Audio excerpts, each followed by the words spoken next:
The theory of everything. शायद ये word पहले सुना हो या शायद नहीं, तो फॉर दोस्त जिन्होंने नहीं सुना, the theory of everything is the master of every theory. Universe का हर एक एस्पेक्ट, कि वो कहाँ से और कैसे स्टार्ट हुआ और कब और कैसे ख़त्म होगा, इन सब मिस्ट्रीज़ को एक वे में कंबाइन करना और इस तरह प्रेजेंट करना कि वो ह्यूमंस के द्वारा खोज करने वाली बाकी सारी चीज़ों को रिस्पेक्ट करते हुए यूनिवर्स की स्टार्टिंग और उसके एंड को प्रिडिक्ट करे। और शायद यही है the theory of everything. I want to know how God created this world. I'm not interested in this or that phenomenon, in the spectrum of this or that element. I want to know His thoughts. The rest? The details. तो यार, सबसे पहले तो मैं तुमसे पूछना चाहूँगा कि तुम इस यूनिवर्स की स्टार्टिंग के बारे में क्या जानते हो। क्योंकि जब भी मैं इस यूनिवर्स की स्टार्टिंग को इमेजिन करने को कहूँगा तो बस दिमाग में एक ही वर्ड आएगा, द बिग बैंग। एक ऐसी सिंगुलैरिटी, या कहीं तो एक ऐसा पॉइंट जिसके एक्सप्लोजन के बाद से यूनिवर्स फॉर्म होने लगा। यूनिवर्स फॉर्म होने लगा से मेरा मतलब जो भी प्रेजेंटली और फ्यूचर में भी हम अपने आसपास जितनी भी चीज़ें जितने भी दूर तक देख सकते हैं, वो उसी एक singularity, the big bang singularity के बाद फॉर्म हुआ। पर वो सिंगुलैरिटी खुद कैसे बनी, और जितने भी मैटर, जितनी भी क्वांटम फ्लक्चुएशंस उसके अंदर थी, वो खुद ब खुद कैसे फॉर्म हो सकती है। और बिग बैंग सिंगुलैरिटी के पहले था क्या, या कुछ था भी, या फिर बस एक अनंत सन्नाटा। ये कुछ क्वेश्चंस हैं जो अभी भी humankind with some logical serving ढूंढ नहीं पाई है। पर व्हाट इफ मैं कहूँ इस वीडियो के एंड तक आते आते तुम इसको भी आंसर कर पाओगे बहुत ईजीली। तो हाँ, अब यूनिवर्स की स्टार्टिंग के बारे में जो भी था हम इतना ही जानते हैं। यूनिवर्स के प्रेजेंट के बारे में हम क्या जानते हैं। तो यहाँ पे मैं मेनली दो चीज़ें कैटर करना चाहूँगा। One is expansion and the second one is black holes. Expansion की बात करें तो हम जानते हैं कि universe at a constant rate expand हो रहा है। और सेकेंड, अगर ब्लैक होल की बात करें तो ब्लैक होल के बारे में मैं इतना डीपली अभी नहीं जाऊँगा। बस मैं इतना बोलूँगा कि ब्लैक होल के बारे में हम ये जानते हैं कि यूनिवर्स में ये प्रेजेंट होने वाले एक ऐसे कॉस्मिक बीइंग है जो कि एक स्टार के एक्सप्लोजन, उसकी ग्रेविटेशनल फील्ड का खुद पर कोलैप्स होना, इन दो स्टेप से बनते हैं, जिससे इनके और इनके आसपास की ग्रेविटेशनल फील्ड इतनी बढ़ जाती है that even light can not successfully escape. लेकिन यहाँ पे गौर करने वाली बात यह है कि अभी भी माने तो ब्लैक होल्स के अंदर भी एक सिंगुलैरिटी प्रेजेंट है, जहाँ इवेंचुअली जो भी मैटर या एनर्जी ब्लैक होल अपने अंदर खींचता है वो उस सिंगुलैरिटी का ही एक हिस्सा बन जाती है।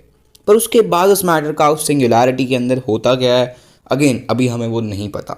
तो यार, यहाँ तक आते आते इन सब चीज़ों को बताने का मेरा मोटिव यही था ताकि हम एक बार ये रिवाइज़ कर सकें कि इस यूनिवर्स के बारे में हम क्या क्या नहीं जानते। हम क्या क्या नहीं जानते उसमें से है बिग बैंग क्यों और कैसे हुआ, और उसके पहले क्या था, यूनिवर्स एक्सपैंड होकर आखिर जा कर रहा है, और ब्लैक होल के अंदर की सिंगुलैरिटी का ऐसे प्रेजेंट होने का कोई रीज़न भी है, और आखिर मैटर का शक हो के वहाँ पे होता क्या है। पर अगर तुम थोड़ा सा भी दिमाग लगा के सोचोगे तो इन सब के बीच में ना एक कनेक्शन तुम्हें फील होगा। बिकॉज बिग बैंग के पहले की नथिंगनेस, बिग बैंग की सिंगुलैरिटी, यूनिवर्स का एक्सपैंड होना, ब्लैक होल्स का चीज़ों को सक करना और सिंगुलैरिटी का फॉर्म करना, इन सब मैकेनिज्म में कुछ ना कुछ कॉमन तो ज़रूर है, जिससे ये कहीं ना कहीं एक दूसरे से कनेक्टेड लगती हैं। और अब वो कनेक्शन क्या है, और वो इस यूनिवर्स की शुरुआत और उसके अंत को जस्टिफाई कैसे करता है, वही है मेरे लिए द थ्योरी ऑफ एवरीथिंग। कि अभी ऑफ कोर्स आगे और वीडियो में हम डिस्कस करेंगे। तो अब तुम अगर यहाँ तक आ ही गए हो तो मुझे पता है तुम पूरी वीडियो तो देखोगे ही। तो यार, मैं स्टार्ट करना चाहूँगा बिग बैंग और ब्लैक होल से। और अगर तुम इन दोनों में ही कोई चीज़ कॉमन ढूंढ पाओगे ना, तो वो है एक सिंगुलैरिटी। और मेरी कॉन्स्पिरेंसी ये कहती है कि बिग बैंग सिंगुलैरिटी का यूनिवर्स को फॉर्म करना, और ब्लैक होल्स का उसी यूनिवर्स के मैटर को अट्रैक्ट करना और अपने अंदर सक कर लेना, इन सब में कुछ कनेक्शन तो ज़रूर है। वो कनेक्शन कुछ इस तरह है कि हमारा यूनिवर्स एक्सपैंड होने के बजाय एक यूनिक तरह से अट्रैक्ट हो रहा है। अब वो कैसे, उसको समझने के लिए तुम्हें एक और कॉन्स्पिरेंसी को समझना पड़ेगा, जिसके हिसाब से यूनिवर्स में जितने भी ब्लैक होल्स अभी प्रेजेंट हैं और जितने भी आगे फॉर्म होंगे, वो कहीं ना कहीं एक दूसरे से कनेक्टेड हैं थ्रू अ सिंगुलैरिटी। मुझे ये लगता है कि द स्पेस टाइम शीट इसके दो रीजन्स हैं। पहला वो जहाँ पे हमें डिफरेंट डिफरेंट ब्लैक होल्स के अपने खुद के इवेंट होराइजन्स उनके दिखते हैं, यानी उनकी ओपनिंग दिखती है। और स्पेस टाइम का दूसरा रीजन वो जहाँ पे इन ब्लैक होल्स के अंदर की सिंगुलैरिटी एक कॉमन सिंगुलैरिटी है जो उसी रीजन में अपना खुद का एक ब्लैक होल फॉर्म कर रही है। वो एक ऐसा रीजन है जहाँ पे उस ब्लैक होल के अलावा और कुछ नहीं है। और हाँ, उसी रीजन को हम कह सकते हैं शायद नथिंगनेस, जस्ट बिकॉज उस रीजन में और किसी भी टाइप के मैटर होने की कोई संभावना नहीं है। पर तुम अगर ये सोच रहे हो कि उस रीजन में फॉर्म होने वाले ब्लैक होल का आखिर एग्जैक्टली काम क्या है, तो यार उसका काम और कुछ नहीं है पर हमारे स्पेस टाइम के इस रीजन में प्रेजेंट यूनिवर्स को अट्रैक्ट करना है। और ये अट्रैक्शन भी कोई रैंडम अट्रैक्शन नहीं है। जैसा कि मैंने कहा कि सभी ब्लैक होल्स की सिंगुलैरिटी कॉमन है, यानी डीप डाउन सभी ब्लैक होल्स जो मैटर सक करते हैं वो इवेंचुअली स्पेस टाइम के उस दूसरे रीजन में फॉर्म होने वाले उस ब्लैक होल का डायमीटर बढ़ाते हैं। और हमें ये पता है कि जितना बड़ा एक मैग्नेट होगा इवेंचुअली उतनी ज़्यादा उसकी फोर्स ऑफ अट्रैक्शन होगी। सिमिलरली धीरे धीरे हमारे इस स्पेस टाइम रीजन्स के ब्लैक होल उस रीजन में फॉर्म होने वाले ब्लैक होल का डायमीटर बढ़ाते रहेंगे थ्रू जितना भी वो मैटर यहाँ से सक करते जाएंगे।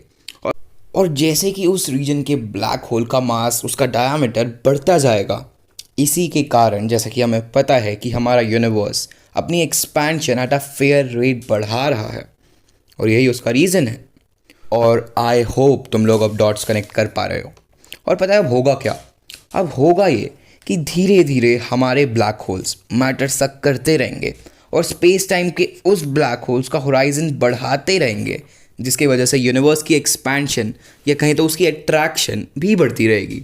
और एक पॉइंट ऐसा आएगा कि उस ब्लैक होल का होराइजन इतना बढ़ चुका होगा कि with a flash of second हमारा पूरा यूनिवर्स इतनी स्पीड से अट्रैक्ट हो रहा होगा कि वो स्पेस टाइम के उस रीजन को क्रॉस करके वहाँ प्रेजेंट ब्लैक होल में सिंक हो जाएगा और बन जाएगा फिर से एक सिंगुलैरिटी, जिसे अगर हम कहें तो कह भी सकते हैं द बिग बैंग 2.0 सिंगुलैरिटी, जिसने आगे और पीछे होगा सिर्फ और कुछ नहीं बल्कि एक अनंत सन्नाटा।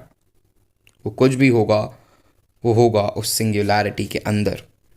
फिर कुछ समय बाद उस सिंगुलैरिटी के अंदर की क्वांटम फ्लक्चुएशंस, उसके पार्टिकल्स की अट्रैक्शन इतनी बढ़ जाएगी कि वो खुद ब खुद एक दूसरे से अट्रैक्ट, एक दूसरे से बाउंस बैक करके फ्लैश ऑफ सेकेंड में एक्सपैंड होने लगेंगे और जन्म देंगे एक और यूनिवर्स को। And the cycle continuous. Black holes की फॉर्मेशन, उनका एक कॉमन रीजन, एक कॉमन ब्लैक होल फॉर्म करना, उसकी इवेंट होराइजन को बढ़ाना, यूनिवर्स का एक्सपैंड होना और फिर उसी सिंगुलैरिटी जिससे वो बाहर निकला था, उसी सिंगुलैरिटी से बने एक ब्लैक होल में सक हो जाना। शायद यही है इस यूनिवर्स का हर एक पहलू और यूनिवर्स का हर एक डॉट यहाँ आके कनेक्ट होने लगता है। उसका जन्म, उसका अंत, शायद यही होगा। और इसी को स्टैंडर्डाइज करके हम कह सकते हैं the theory of everything. But हाँ, तो यार ये तो थी इस थ्योरी की सिर्फ एक ग्राफिक डिस्क्रिप्शन। इससे जुड़े और पहलू और क्वेश्चंस और एस्पिरेशंस को हम आगे डिस्कस करेंगे। तब तक के लिए सी यू।